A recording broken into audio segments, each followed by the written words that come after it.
Okay.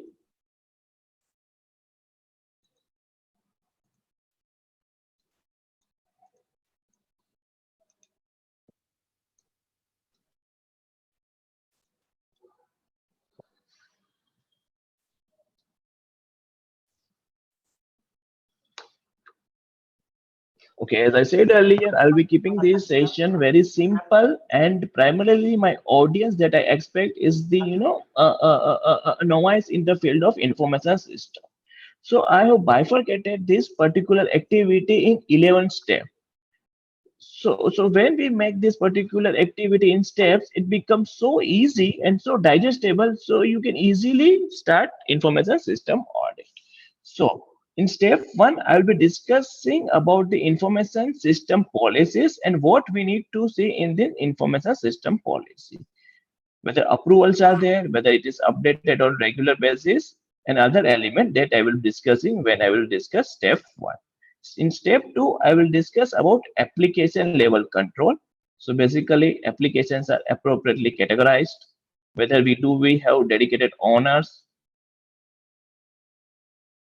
how many factor of authorization, what is the user access review. Similarly, in step three, I will be discussing about database level control, whether database are categorized, whether they do have dedicated owners, operating system, and so on. Step four is about data center controls, wherein I will discuss about what are the requirements for periodic audits, service level agreements, and backup requirements. In step five, I will discuss about network device. Step six, endpoint device.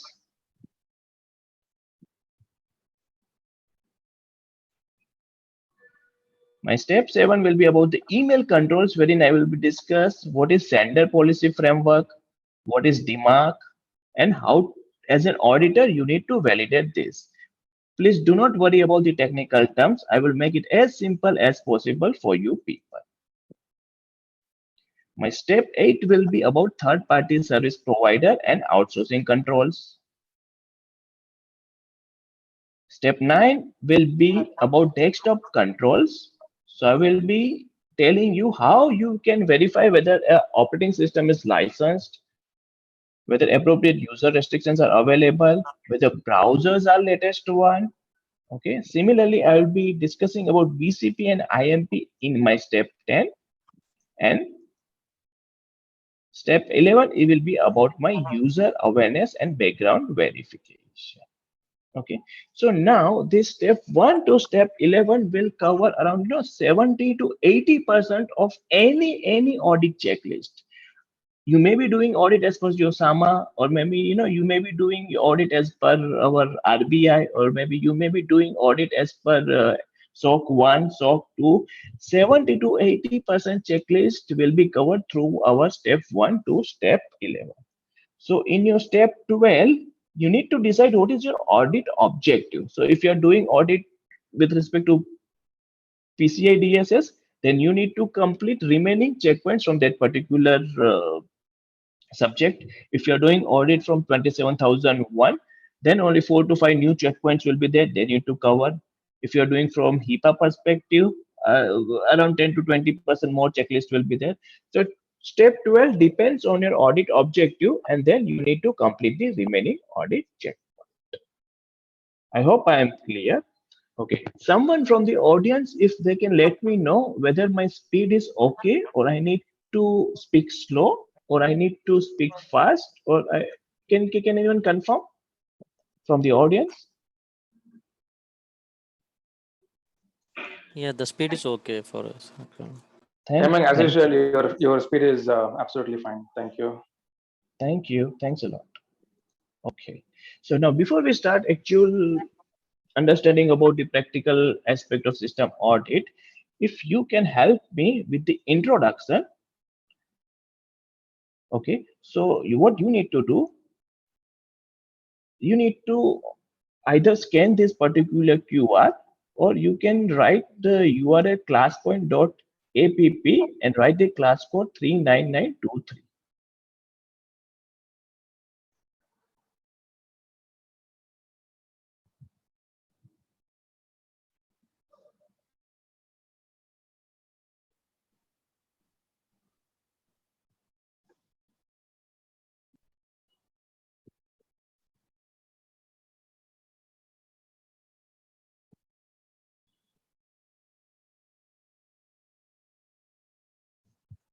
Okay, either you can directly scan this QR code, or you can write the class point.app and then enter the class code 39923.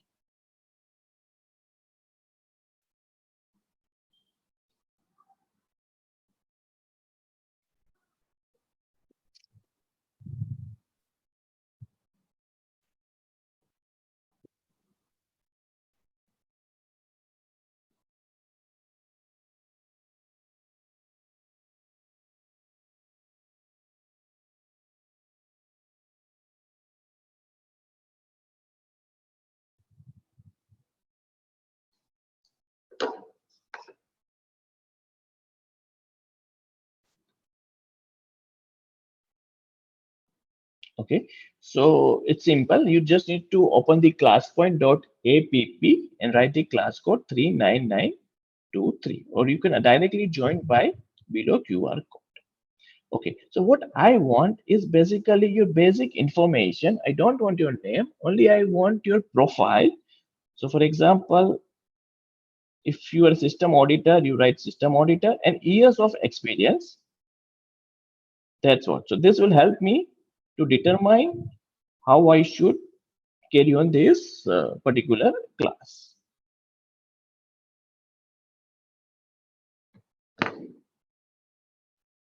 Okay, so only your profile, either your system auditor, network engineer, non-IT auditor, or maybe operational risk, IT risk, cybersecurity expert, and then years of experience.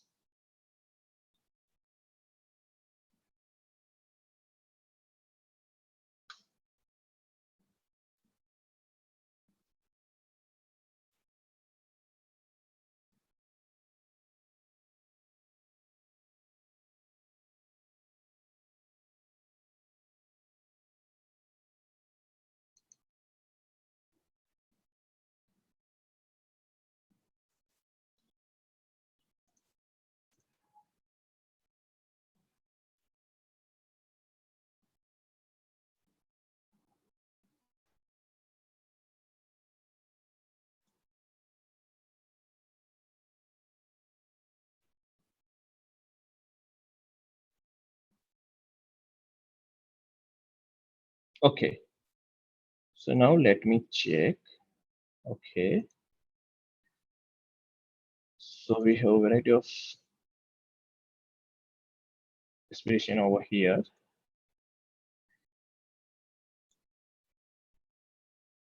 Consulting firm, third-party auditor, system auditor, risk professional, 15 years in audit, system administrator, IT administration. Wow, we have a mix of audience over here. Great.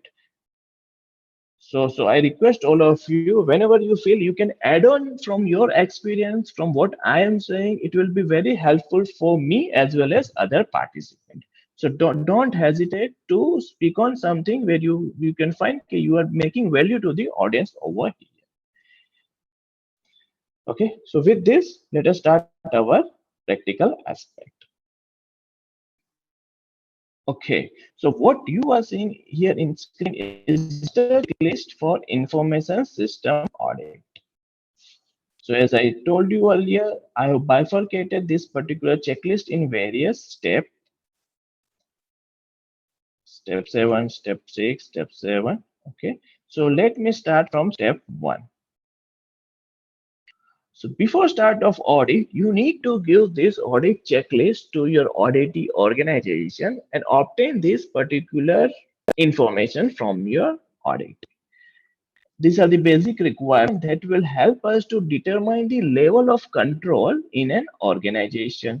So basically, how many employees are there? What is the team size of information security? What are the numbers of application used? Whether organization is ISO 27001 certified, whether organization is 22301 certified, and so on. So these are the basic details you need to ask from your audit. Okay. So from here, we are starting our step 1. That is auditing information system policies. So many organizations may have a single policy for information system audit. or you may find organization may have policy, password policy is different. Their cryptography policy is different. Their user access policy is different. So you need to obtain list of all the policies that your organization is having in this particular record. Okay, you need to obtain who has approved this particular policies. So obtain the details of the approval. Now, what you need to do once you get this detail, so for example, this information system audit is approved by a CISO. Okay. Now, what you need to do, you need to ask for the information system audit policy. So I have one template ready. I will open this for easy reference. So this is basically information security policy template. This will be using for our audit demo. Okay. So now here, if you see, this particular policy is approved by CISO as per the auditing. Now, what you need to do is to determine who has the authority to approve this. Generally, you will find this particular authority in policy document itself. If you see over here, yes, policy approval. In this particular document, it is written that these policies should be reviewed and approved by the board of director, and any exception to this policy is to be approved by CISO. Now here, what organization is saying that this is being approved by CISO, but requirement is this should have been approved by board of director. CISO can approve only exception to this particular policy. So this is Eureka moment for all of us. This is first audit observation. Just kidding. Basically, objective of any audit is not fault finding, as you all are aware. It is just to ensure whether compliance is being done or not.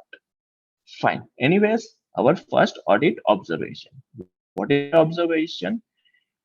As per information security policy, authority to approve this policy is board of director. However, policy is not being approved by the board of director. It is approved by the CISO. Okay. So before we move ahead, I will tell you how to draft a audit observation. For that also, we have a template that we'll be using. Okay. So this is a standard audit report designed specifically for information system audit. Okay. So these are the structure. These are the scope and objectives. You can customize this as per your requirement. We'll be sharing this particular document with you all people. Then this is the common wording. What is the methodology you have adopted for this particular audit? And what are the controls that you have access? Then risk metrics. Some organization might need not to use this particular matrix or may want to use. So it's basically totally customizable report.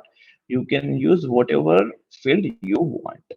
Okay, so I will now tell you how to draft an audit report. As I said, many audience today is from system audit, so they may be aware about the audit drafting. But for the new auditor or the freshers, please keep these three things in mind. A system audit observation should have three elements. First element is what is the requirement. Requirement either can be your information security policy. Requirement may be from your any standard, ISO 27001 standard, or requirement may be from any regulation, any law, any particular objective. So first thing that you need to write is what is the requirement. So here if you see, as per clause 27, policy approval of information security policy, these policies should be reviewed and approved by the board of directors. So this is the requirement. Simply state the requirement. Next part of your audit observation is the fact that you have observed. Okay, so once you define the requirement, then you see what you observed. you observe that information security policy has not been approved by the board of director. So this is the fact. Third part of any audit observation is evidence. Now, evidence should be such that any reader should be able to trace back this particular fact as well as requirement from this evidence. Okay, so evidence is information security policy version so and so. So from this particular policy, you derive that this is the requirement, and then on discussion with so and so, or maybe on the data provided by the auditee, you observe the fact that it is not being uploaded by the director. So remember the simple rule. First part of audit observation is your requirement. Second part of audit observation is about your fact. And third part of audit observation is your evidence. Simple. Okay. So this is how you draft an audit report. Also, you need to mention the risk. What could happen due to this particular fact? So, as board is not aware about the information security policy, they not be appraised about the requirements or information security posture of the organization. Risk level. Now, risk level is very subjective. It will come from your organization's risk appetite. So basically, a standard risk matrix states that substantial risk on confidentiality, integrity, and availability of information resources which need to be addressed immediately are categorized as high risk. Medium risk is considering the overall control environment. It have moderate impact on confidentiality, integrity, and availability. Okay, and it will require some dates to be corrected. So that is okay. This is medium risk. Now, low risk. Low risk is type of risk wherein there is very low impact on your confidentiality, integrity, and availability. Okay.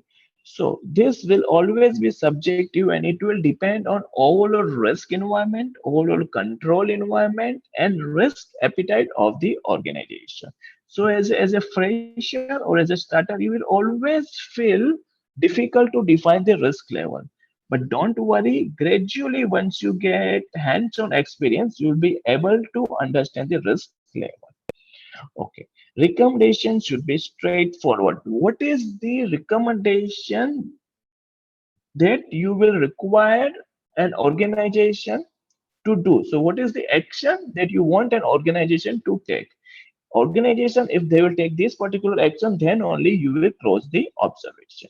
So recommendation is basically your expectations from the organization to take action.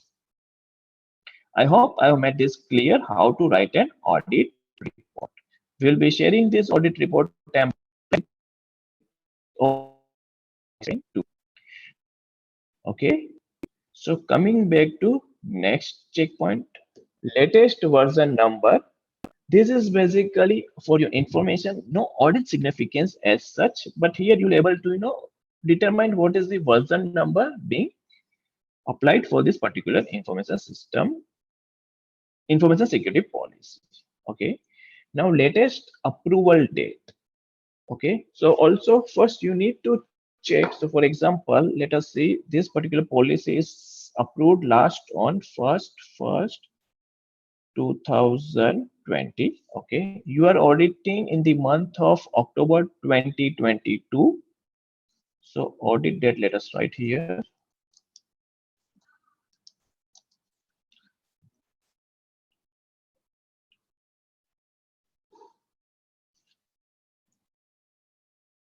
Now let us see what is the requirement of this approval.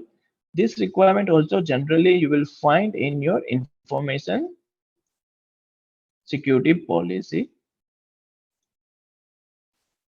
Okay, policy. Now if you see, these policies should be reviewed for updation on annual basis. See, so requirement is that policies should be reviewed and updated on annual basis. Now you are doing audit in the month of 2022. Okay, so you can consider this as an okay if policy is approved in any year maybe 21 or 22, but anything earlier than 2021 is your audit observation. So here you can make it as red. So this is your audit observation. This is not approved on annual basis. Okay. So audit observation you need to draft in same way. First you need to write the requirement. Then you what is your fact that you observe, and then what is the evidence. Next checkpoint is whether appropriate classification is labeled on policy. Okay. So if you see, this is our template here. Each policy should have classification label. So here, if you see, data classification is confidential. This should be available for all the document. Okay. Before that, let us understand what is the requirement mentioned in information security policy. Let us find classification. Okay. Okay, so these are the requirements with respect to data classification. Here, if you see, policies should be classified as confidential. Okay, so this is the requirement. Now, let us check policy whether it's been classified as confidential. Yes, it is. So this is okay. This you can consider as compliant. Okay, version history. This is the requirement. Version history you will find on first or second page of your document information security policy. So what is version history? Version history is basically details of changes made to this particular information security policy. So here this is version 1 because it is initial release. After that, if they do any changes, they need to write it as a separate version. What are the changes they did? And it is effective from which date? Okay, so they need to fill all this document whenever any changes is done in information security policy. Okay, so these are the minimum requirement as a starter or as a fresher you can check in an information security policy. Now, please understand these are the basic checkpoints. You may add on your own checkpoint considering overall risk environment of your organization. But this will help you to get going while doing the information system audit as a fresher. Okay, so now step 2. In step 2 will be auditing controls related to the applications. Applications, as you all know, are the system or the software that helps the organization in their processes. Okay, so most important thing is that every organization need to have list of their application. If this list is not available, so it should become your audit observation. In my tenure of 10 to 15 years, I have seen most of the audit observations will be with respect to inappropriate maintenance of list of application. Your organization will be having, I mean, if you're doing an audit of an, bank, or audit of an stock broker, or audit of an insurance company, they may be having 70 to 80 applications, but IT department will not be knowing name of all the applications. So here they will be providing only 50, 60 applications. So organization need to have list of all the applications. Okay, this is one most important thing. Get details.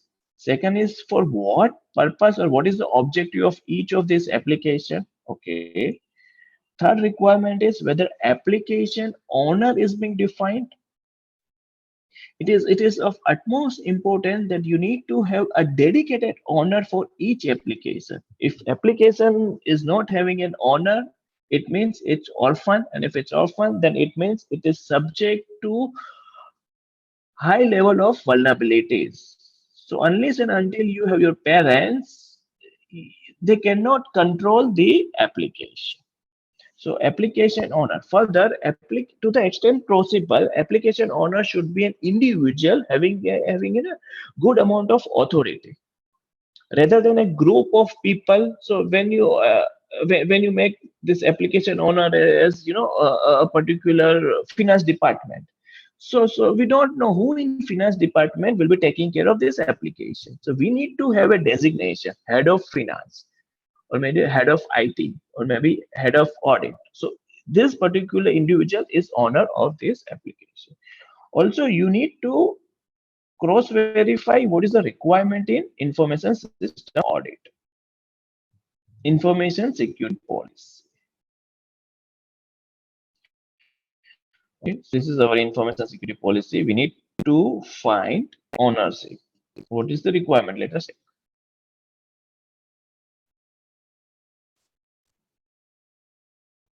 Okay. Okay. So here, if you see, inventory should be maintained for all the information assets such as application database. Further, each asset should have a dedicated owner. Okay.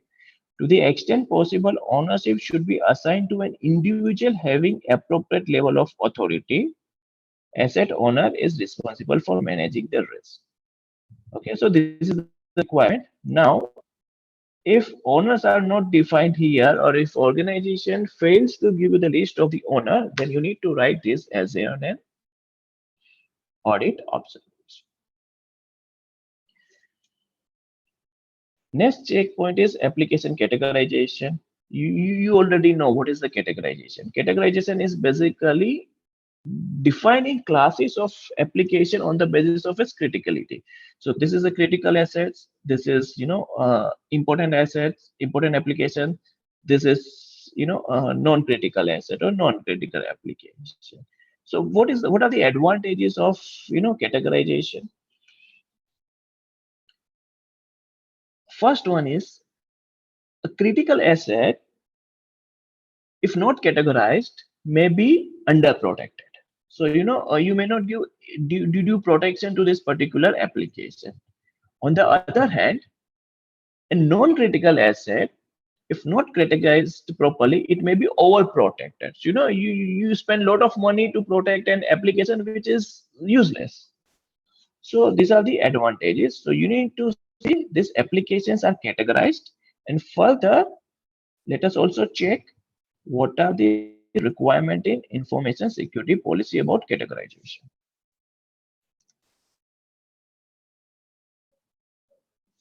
Okay, so here, if you see, application database should be categorized as per following nomenclature. Okay, critical, important.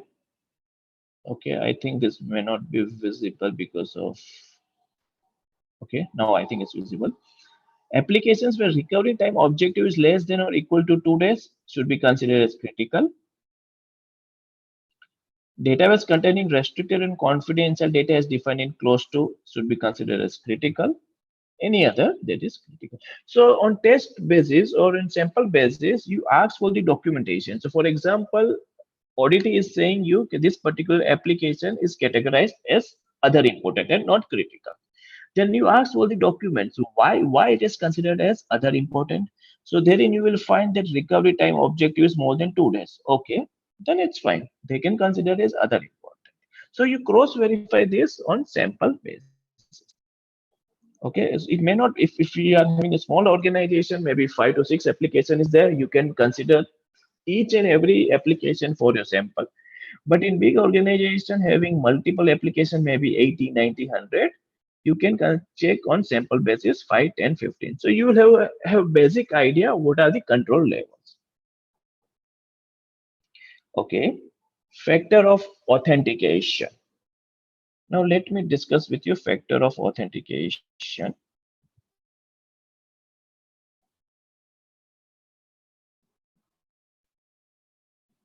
Okay, so as you know, there are 3 level of factor of authentication. That is something you know, that is a password, I mean, or a PIN or some other personal information.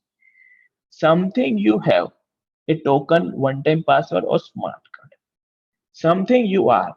So your body characteristic, maybe biometric feature, fingerprint, your eye scan, your voice recognition.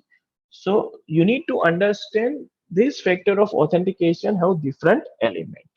Now let me give you one example. Password and PIN. Here, password is something you know. PIN is also something is no.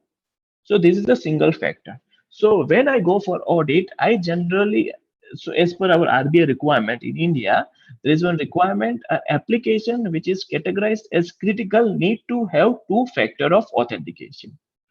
So here what bank has done, okay, they have given two-factor, one is password and second is PIN. Okay, so both the element if enter, then only a user will able to access. But then I told them your password is also something you know, and your PIN is also something you know. So you cannot consider as this as two-factor of authentication. This is a single factor of authentication. So as an auditor, you need to have basic idea about different authentication factor. Now password and token. So password is something you know, token is something you have. So you might be having, a token wherein random pins are generated. So this is something you have. You don't know it. It will be generated. So this is something you have. So this can be considered as two-factor. Okay. Now fingerprint is something you are. Voice recognition is something you are. So these are not two-factor. It is only single factor. Iris scan is basically your body characteristic. An access card is something you are having. You are in position of an access card. So this is two-factor. Now password, access card and fingerprint are three-factor of authentication. I hope I have made this clear.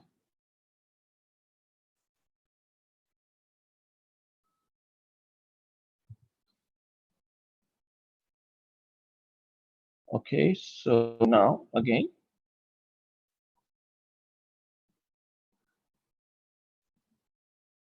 okay, so this factor of authentication is clear.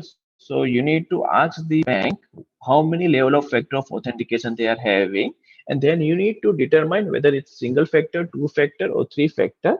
Also, while doing this factor of authentication, please do take care what is the regulatory requirement in your country. Okay, so SAMA may require certain application to be categorized as critical, and they need to have two-factor of authentication. Maybe certain application require three level of authentication. So it depends on the regulation and the laws which requires this particular aspect. Okay, whether password complexity is applied in the application. Okay, so here answer can be either yes and no. If it is no, fine. Our work is very simple. You simply write audit observation that password complexity is not applied. Okay. Before that, you need to check in your information security policy.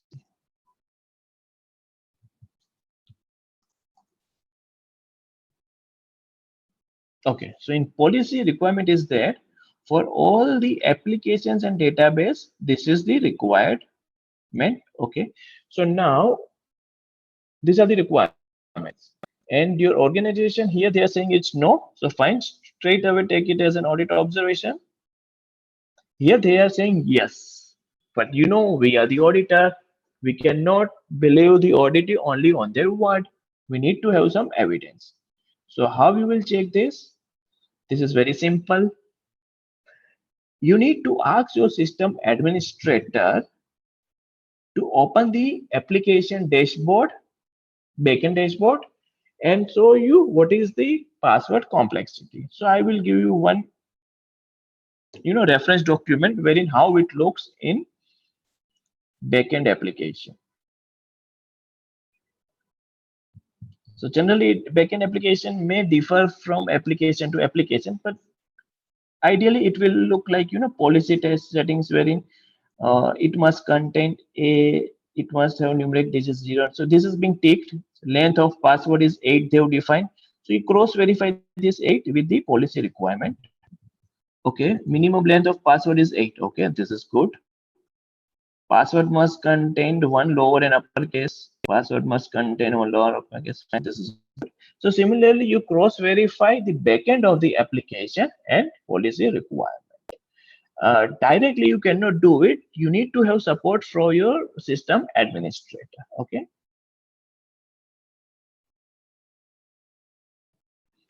Okay, date of latest VAPT report. Now, VAPT report, as you know, as an auditor, it is good if you have a certified hacker or you have some, knowledge about the vulnerabilities and penetration testing report. But even without that, you can do the audit. So, as an auditor, we need to rely on the expert hacker. So, what we need to see whether audit is done by a competent person. Second point, what is the frequency of audit? Third point, whether audit observation, this vulnerability related observations are closed as per the timeline mentioned in the information security policy. So here, if you see, you need to see what are the VAPT requirement. Okay. So now vulnerability assessment pen testing. Here, organization says that critical applications should be tested minimum once every year. Okay. Other important should be tested minimum once every 2 years. Okay. And network infrastructure, these need to test at minimum once every year. Fine. So currently what we are doing is application. So here you check whether this is a critical application or not. So here, you will find if this is critical, if this is other important. So this critical, this should have been done at least once in a year. So if you are doing audit in October 2022, you need to have audit report dated 2021. Anything earlier than 2021 should form part of your audit observation. Now, number of open observations. So if organization is saying they find this particular one open observation is there, then you need to ask for further detail. What is the aging of this particular open observation? And then this you need to compare with your remediation timeline. So here what they are saying, if critical observation is there, it should have been closed in 7 days. Then you need to ask whether this particular observation is critical, whether aging is more than 7 days. If yes, then it should form part of your audit report. If observation is of high nature, and if it is not closed within 13 days, it should form part of your audit report. Medium 45 days and low 60 days. Okay. Similarly, latest source code review date and open observation. So as an auditor, you need to understand what is the difference between VAPT and source code review. VAPT basically, identification of vulnerability of network, whereas source code review is identification of vulnerability of your code. So of your application code, source code. Okay. Other requirement is that you need to take date of latest user access review from your auditee organization. So first let us find what is the user access review requirement in your security policy.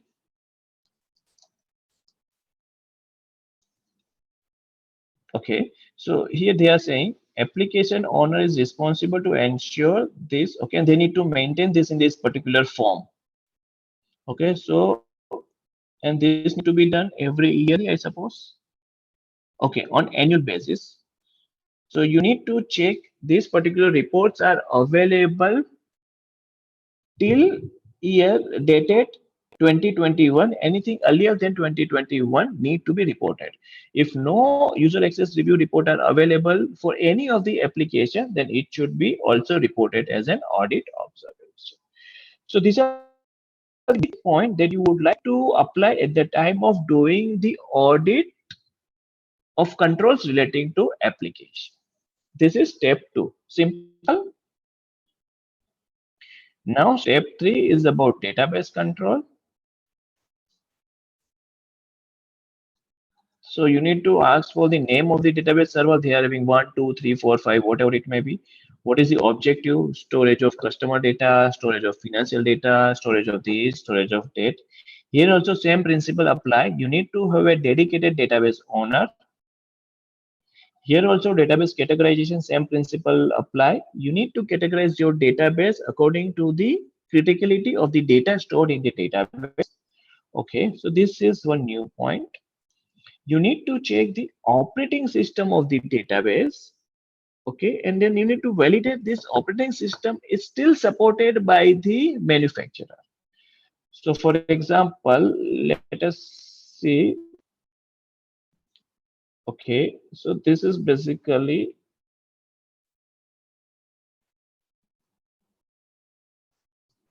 so these are the operating system of your database. This is fine.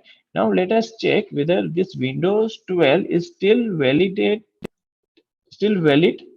and still supported by the Microsoft. So this is very simple. Uh, you need to Google it.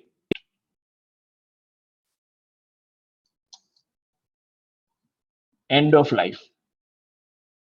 There will be many such application based ways to check from Microsoft website also.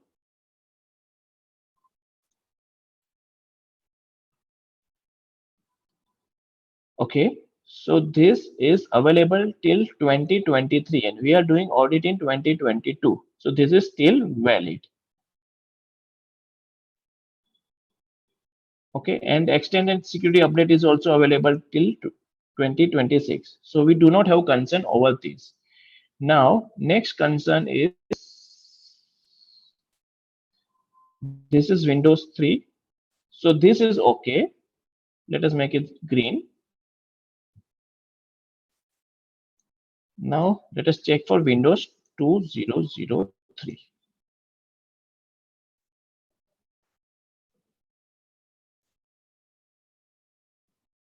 Okay, so let us find from Microsoft.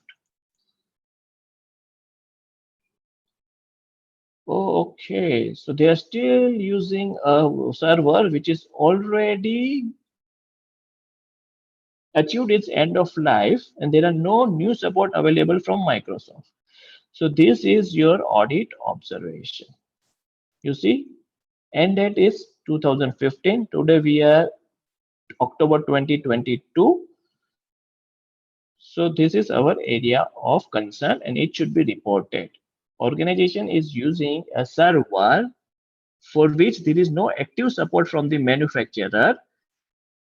So hence it increases the vulnerability. Okay.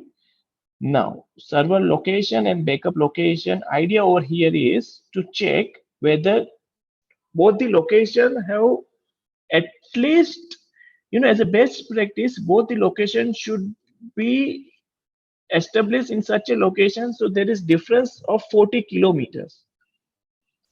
Okay, so generally it should be in different city, so they should not be subject to same risk. So for example, now here let us understand this with an example. This is in Dubai, this is in Sharjah, this is good. So all this in Dubai and Sharjah, this is good. Here we are having server location and backup location at same location. This is our area of concern. I hope I made the point clear.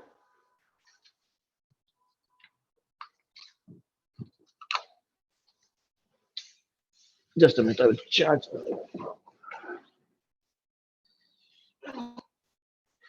Okay, next point is whether access is granted through privilege identification management and privilege access management software. So this is also simple. Either they will say no or they will say yes. If they say no, then it's very simple for us. You take this as an audit observation. Before that, you just understand whether this is required in your information security policy. So you need to check information security policy and then you need to check is this is required by the policy first. Okay. Okay. So here if you see, all privileged user of critical database should be controlled and monitored through this particular software. So this is required only for critical application. So we need to see whether this application is critical. So here, if it's critical, and if they have not done it, then this is an audit observation. Okay. Now here they are saying yes, they have done it. But we are auditor, we cannot take them on their words. We need to have some evidence. So what is the evidence? So as a best practice, I recommend all of you to learn and understand something about CyberArk. So CyberArk is PIM software which is used by most of the organization. There are many other such software, but CyberArk is widely used. So what you need to do, you need to first take the IP address of this particular database, okay, and then you need to ask the system administrator to open CyberArk or PIM software that they are using, and then you need to determine whether your server is being listed in this particular software. So this is screenshot of CyberArk. So you need to check. So your database, if you see, you need to check database. This is available. Database. This is available. However, this particular database is not available, and hence audit observation. Okay. So I hope I have made this point as clear. This you cannot do alone. You need to have support from your system administrator. He will open the dashboard of the CyberArk or whatever PIM or PAM software they are using. And then you need to only cross verify whether this particular server is included in your CyberArk. This is very simple. You need to check only a documentation, secured configuration documentation will be there. So you need to check whether documentation is available, approved, and updated on regular basis. Okay. Now this point I will discuss slightly technical. Whether user password stored in the database is in plain text or encrypted. Okay. So here either organization can say it is encrypted, and here they will say it is plain text. So first let us see what is the requirement in your policy. So this particular information security policy will become your kind of base document from wherein you can find the all the requirements.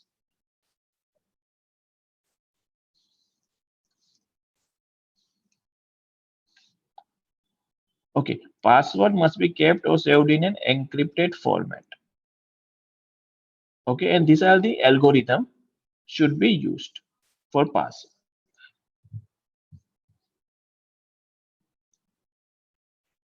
Okay, so now when they say it's in plain text, this will be your audit observation without any concerns. Now here you need to validate this whether it's in actually encrypted format or not. So here again also you need to have support from your system administrator. Just ask him to open the backend of the system wherein passwords are visible. So you will find something like this.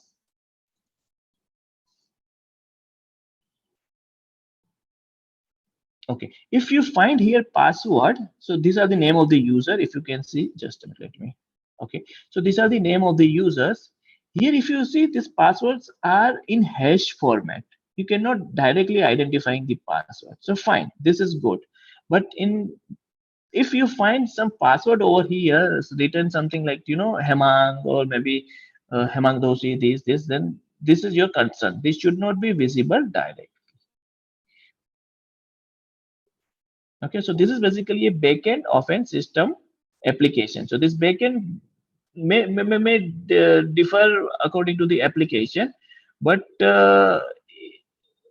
this particular field you'll be able to make out whether passwords are encrypted or hashed or whether it's in plain text.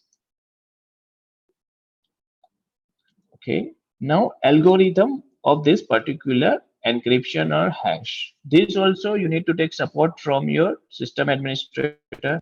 So here if you see, first you need to check what algorithms are allowed. So here if they are doing hash, you must be knowing the difference between hash and encryption. So I'm not going in detail. So here as per acceptable algorithm, these particular hash are allowed and this particular encryption is allowed. Now let us check whether these are there or whether anything else is there. So again, ask your system administration to open the backend and show you which algorithm they have used. If you see here, they are using triple DES algorithm description. Okay, so now triple DES is allowed in the information security policy. So good, this is being complied.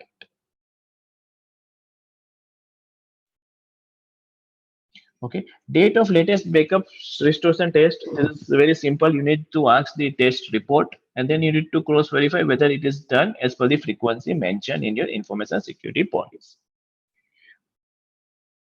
Moving to data center controls. This is very simple. You need to obtain all the data center.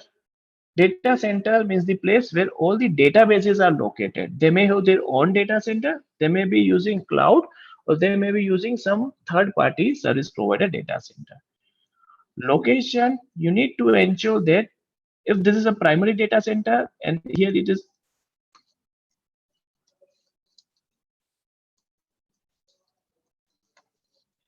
so location of these two should be different. It should not be hosted at same place. Internal and cloud service provider. If it's cloud, you need to have a service level agreement. Then you need to have date of latest audit of data center, when this audit was conducted. So basically, audit is conducted from environmental perspective. So whether it is stored at a location which is protected from environmental hazards.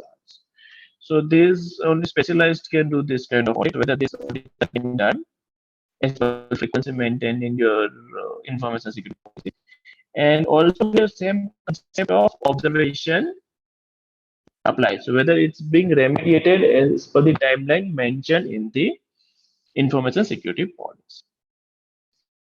Okay, so that's simple.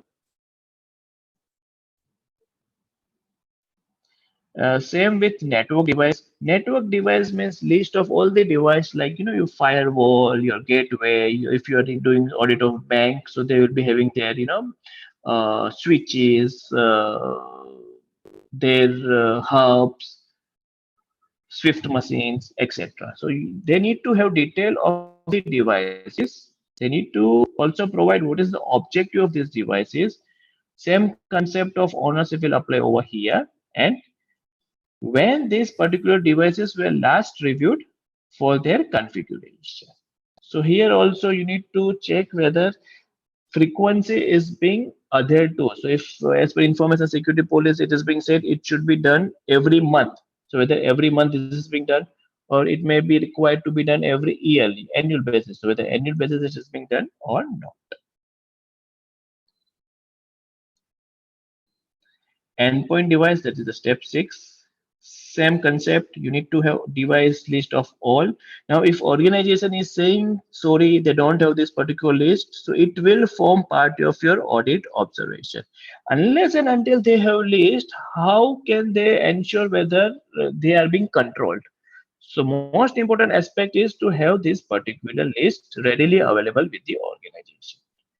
Same concept of device ownership, same concept of operating system. So now in most of the organization you will find Windows 7 is still being used, but Windows 7 now Microsoft is not releasing new security patches from I think January last year.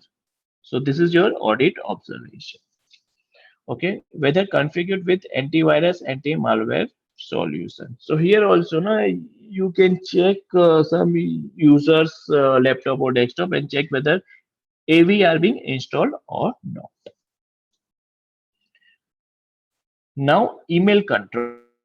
Okay, so this particular activity I would like all of you who are present over here today to do with me. Okay, so basically there are two aspects. One is sender policy framework and other is DMARC. Now, first of all, you need to obtain email domain name, all the email domain name. So for example, there is one domain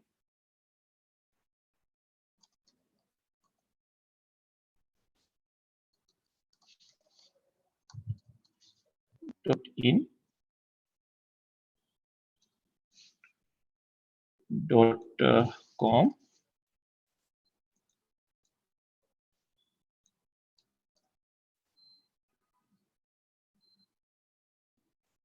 So you ask organization to provide all the email domain name.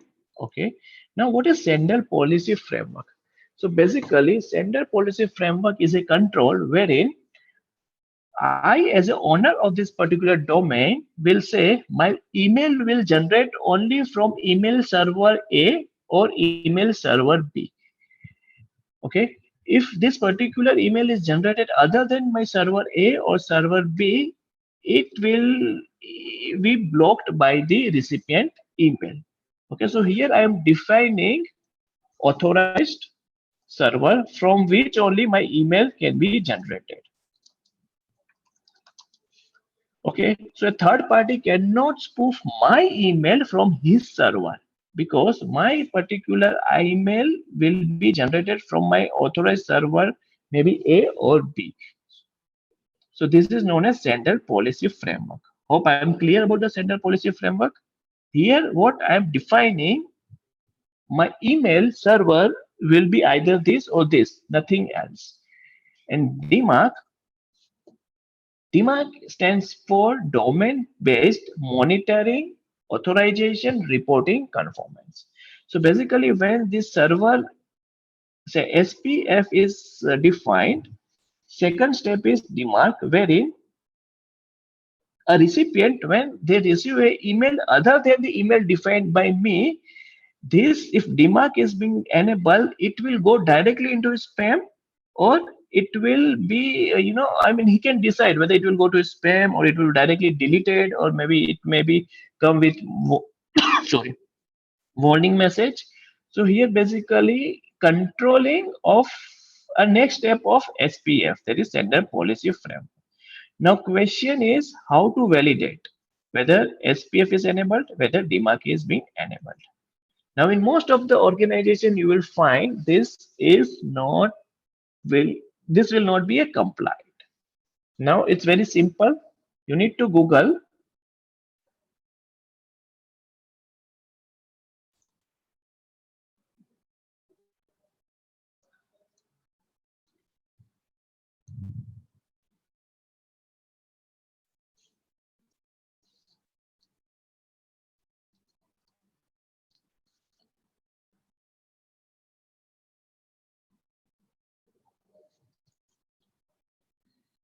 a single policy framework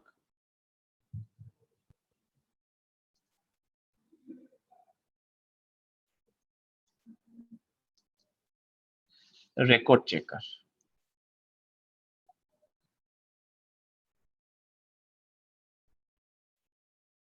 Okay, so you will multiple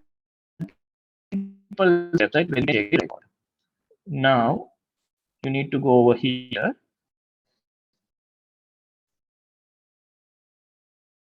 You can go to any website. It's the public information.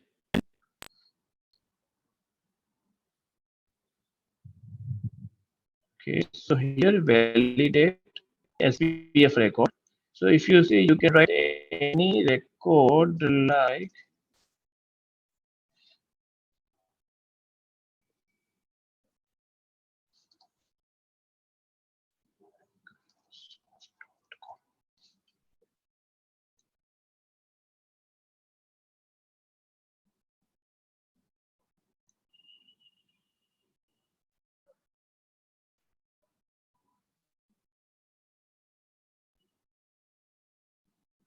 okay.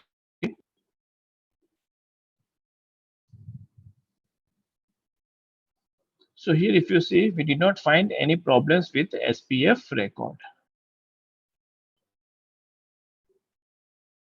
So these are some issues, but then this particular domain is being registered with SPF. Okay. Similarly, just a minute. I will show you some one other website wherein you can find it easily.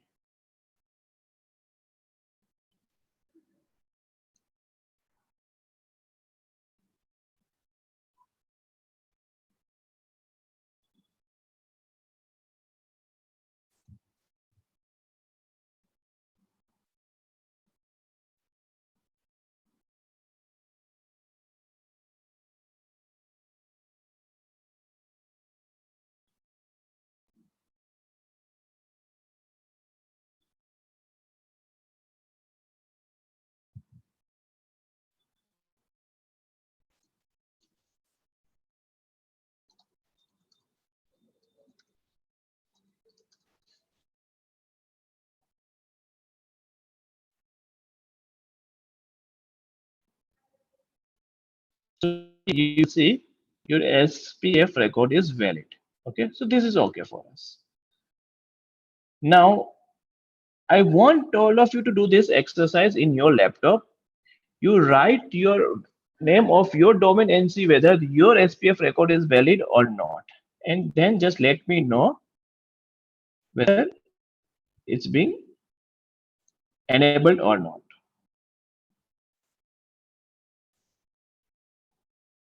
So if SPF is enabled, you write A or you write B. So similarly, I don't want the name of your domain, only if I want the information whether it is being enabled or not. You go to Google, go to any website, write your domain name.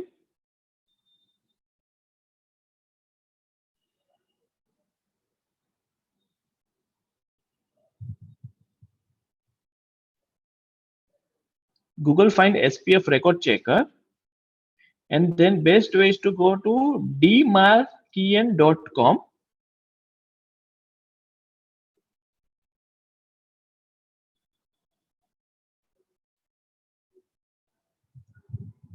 Okay, so therein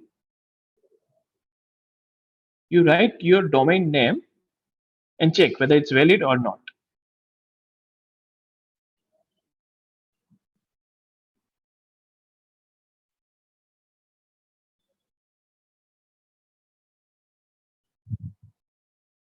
Oh, it's already 1:45. Fine.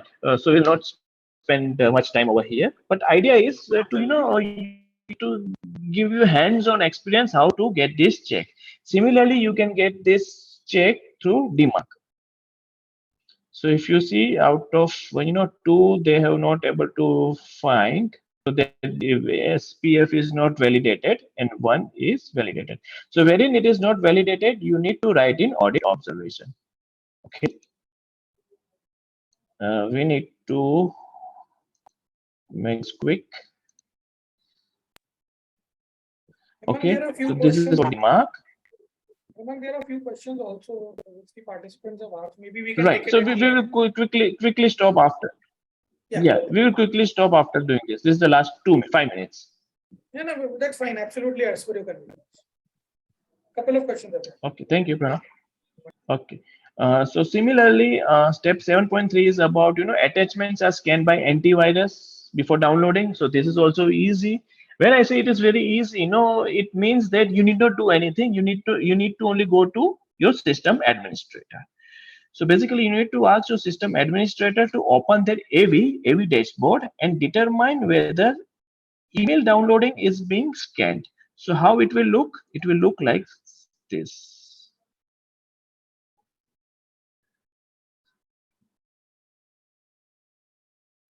If you see over here, email antivirus scan, this is on. So you need to validate this with the help of your system administrator, right? Okay. Okay. Whether email sending is blocked for personal accounts such as Gmail and Yahoo. So many organizations may want to block, domains, particularly generic domains, public domains like Gmail and Yahoo. So they will write this in their information security policy. And if it is written in their information security policy, you can easily validate by asking the system administrator to write a dummy email to your Yahoo or Gmail ID. So if it is not blocked, you will receive this particular email and you can consider this as an audit observation. Okay. Now, outsourcing control is not that technical. It's very easy whether, agreement is being signed or, SLA is being available, SLA is being valid, whether SLA is being approved by information security team and so on. So the full checklist you'll be getting from my Udemy course. Okay, so this is very important. This is basically taking this system checkpoints, but I will tell you how you need to do. Operating system, basically these are the checkpoints or command where from which you can validate what operating system a laptop is having. So here, if you can go to command prompt cmd.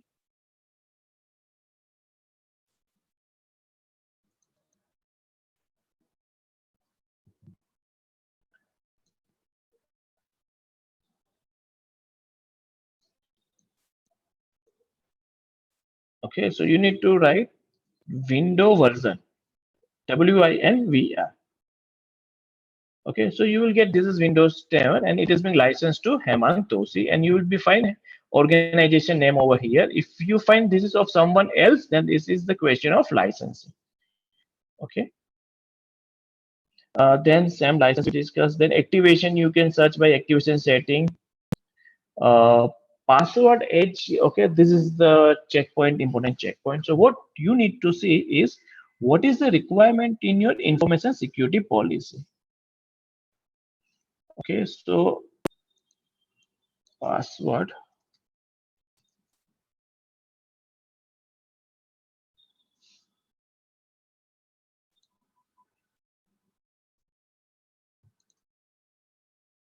Okay, so here these are the requirements. Password, let me make it.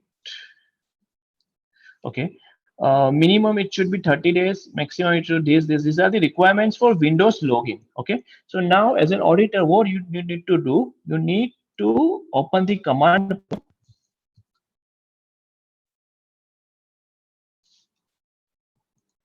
Now, please understand, you should not do this activity by yourself. You should do, you should ask your system administrator to do this activity in your presence.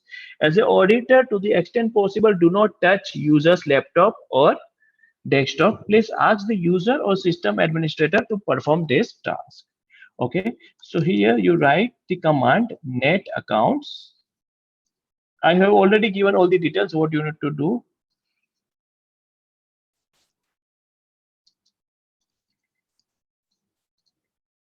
Okay, so here you will get what is being deployed in the system. So you need to cross verify. Minimum password age is 0, maximum password age is 90. Okay, what's the requirement? Minimum password is 0, maximum password is 90. Good, it is being done. Minimum password length is 8. Minimum password length is 8. Wow. So accordingly, you need to cross verify all this element with your information security policy. Okay. There are so many such checkpoints with respect to desktop control. I will be sending my Udemy course to all of you for free, so you can go through this particular step and you can easily do it by yourself without help of any mentor. Step number 10 is about BCP. This is very simple. 6 to 7 questions are there. Step number 11 is about user awareness. So you ask to provide them detail of all the employees who have joined in last month or maybe last 2 months or last year. Then you ask there whether they have attended information training. If yes, ask for the documents, attendance records, or quiz, etc. And also please ensure whether the background verification is conducted for these particular employees. You ask relevant reports. Okay, so with this, we complete step 1 to step 11. It's already 1:52. So now let us move to question answer. Okay, so and over to you, Pranav. Yeah, so Hemang, there are few questions. Let me put that to you one by one. The first question is if you can brief about three-factor authentication to the participants. I think we have lost you.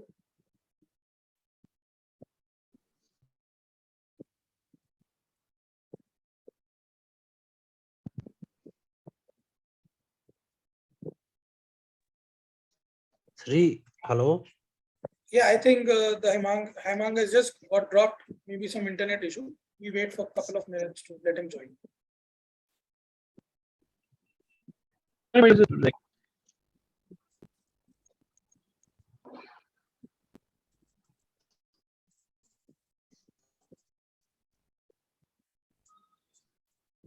Yes, Hemang. Can you hear us? Hemang, can you hear me? Yes, Pranav. Right. So the first question is Yes, about yes. brief about three-factor authentication.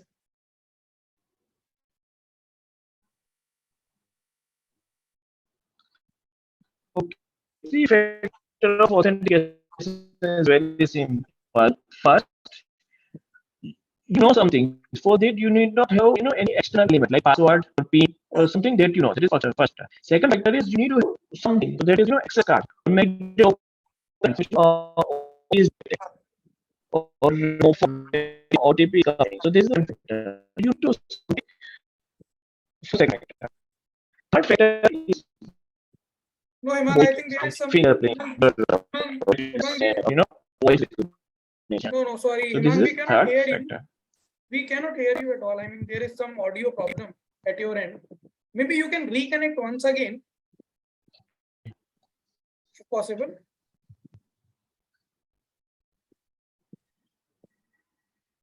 Okay. I will leave in. Thank you.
Am I audible?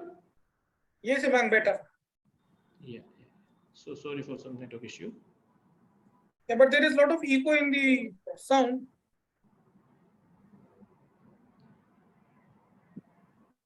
Now?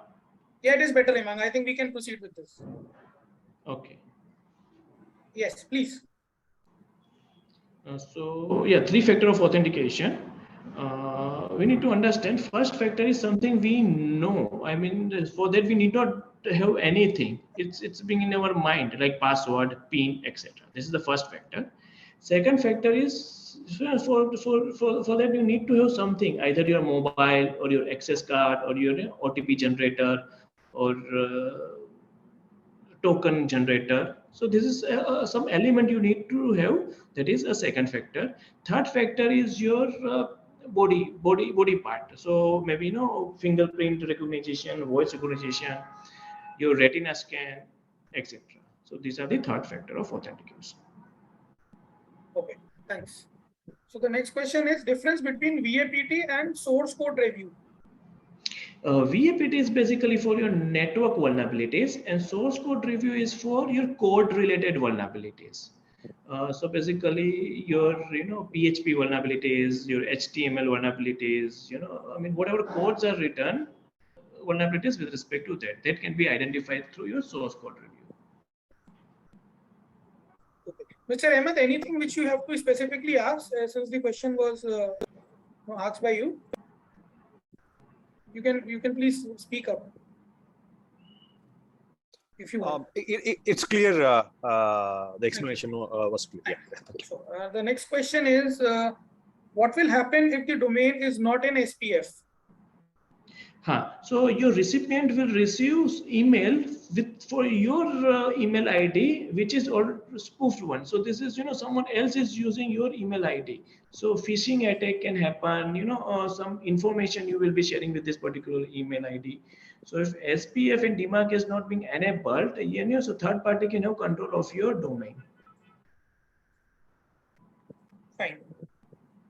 Thanks. I think these were the list of questions, Hemang, which were available. You can please proceed with the session.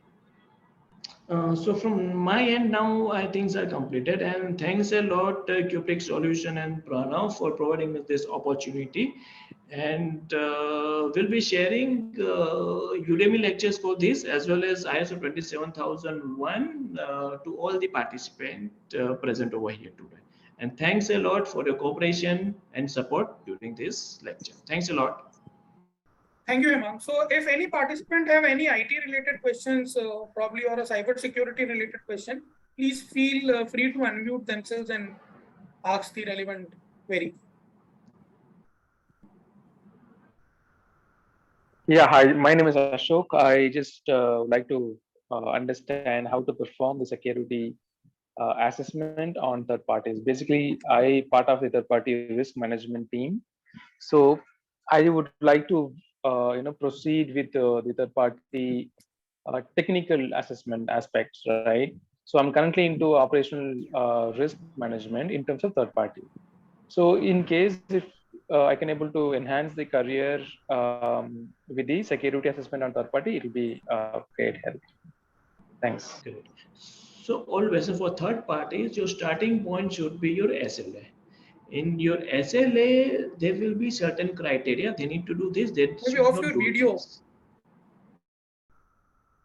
If you can off your video, maybe we might not have bandwidth issues. Sorry to interrupt you. Now audible? Yeah, it is better now. Yeah, sure. Okay. So as I said, for third party assessment, first thing you need to have your service level agreement in place, wherein do's and don't need to be mentioned. So once this is in place, this will serve as your audit checkpoint or audit checklist. Okay, and then if you will go through same lecture, step number 9, wherein we have given multiple security aspect of the desktop or laptop of the third party service provider. So you can use that particular step to identify the vulnerabilities in this system. Step number 9 of our Udemy lectures. And to add to it, Mr. Ashok, it also depends upon what kind of nature of service we are availing from this particular service provider. Is there any application interface which has been exchanged with the parent client or parent organization? Because eventually when you are doing it, it is also critical to understand how much data flow and what kind of data flow is happening, basis which you can assess your entire auditing structure. So that plays a very critical role. If you are sharing any PIA information with the third party service provider, then the system controls become much more critical to the extent wherein you might even need to deploy access controls at the vendor side. So the regulator is very clear, at least in India, the regulator is very clear. Even in Saudi Arabia, regulator has come up with a clear-cut regulation as to how the service providers infrastructure should be in place. So maybe you can refer to those guidelines. It will help you design your audit methodology also. Yeah, sure. Thanks both of you. Yeah.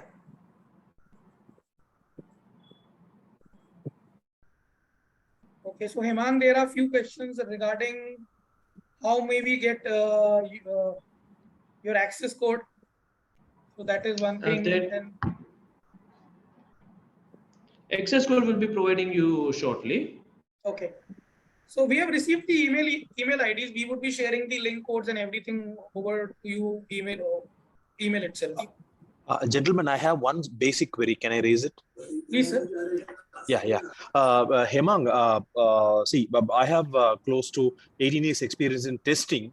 Now, in Gulf region, slowly they are moving towards a managed services vendor concept. So now, for a person like me, novice like me, when I say novice, new to this area, whether going through your what do you call Udemy will be the starting point, Hemang, or after which what will Yes. be my next step? You have any basic certification so that I can try for it, so that to evaluate what I learned through this is what do you call up to date or not. So hope Right. my query is clear, Hema. Right. So your Yeah, query is clear.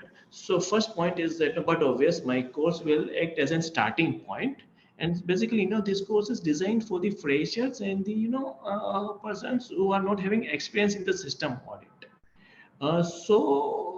But then you need to, upgrade your skill gradually by acquiring different certification in this cybersecurity field.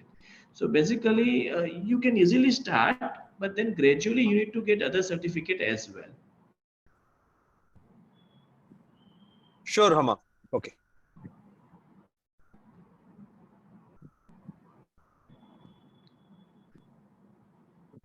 And Ahmad, if required, you can contact me individually. We will discuss actually. Okay, what is your area of expertise and where you want to move? We will take it separately. Yeah.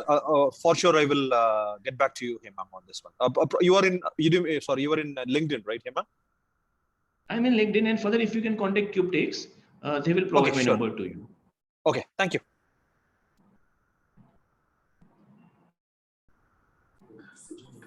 Hello, sir. I have one small query. Is it okay to raise now? Please, sir. Please go ahead. Sir, I'm going to take a CISA exam. So, do we need to take a course other than the Udemy videos, or can I enroll Hemang sir videos, anything? To be honest, for CISA, I do not recommend only my course. No, it should be supplemented by ISACA material. Okay. But Because see, ISACA Isaka material met. is Yeah, sorry. Go ahead, sir. yeah. So ISACA material is recommended. Fine. So that will be plus your Udemy course is enough to appear the exam, right? Right. So what I suggest, if you directly go through the ISACA course, it may be, dry and boring for you because you may not be able to connect with the subject. So for that, first step, if you can go through my lectures, once you're comfortable with my lectures, as a next step, if you can go through the ISACA material, it will give a lot of confidence to you. Okay, great. Okay, sir. Thanks for input. But yeah, but don't ignore ISACA material. Fine. Okay, sir. Thanks for input. Sir.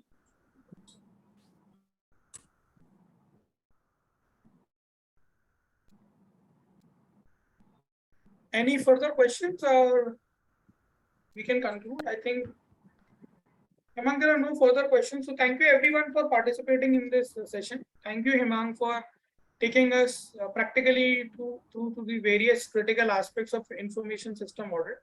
I do understand the subject is very detailed and it will take much more time. Probably spending 1.5 hours is not justice to the entire subject, but at least we have made a start, and we look forward to more similar sessions from your end so that the participants can be benefited practically on the approach. Thank you everyone for joining in the session. Enjoy your weekend. Thank you. Thank you. Thanks, Hemant. Thank you.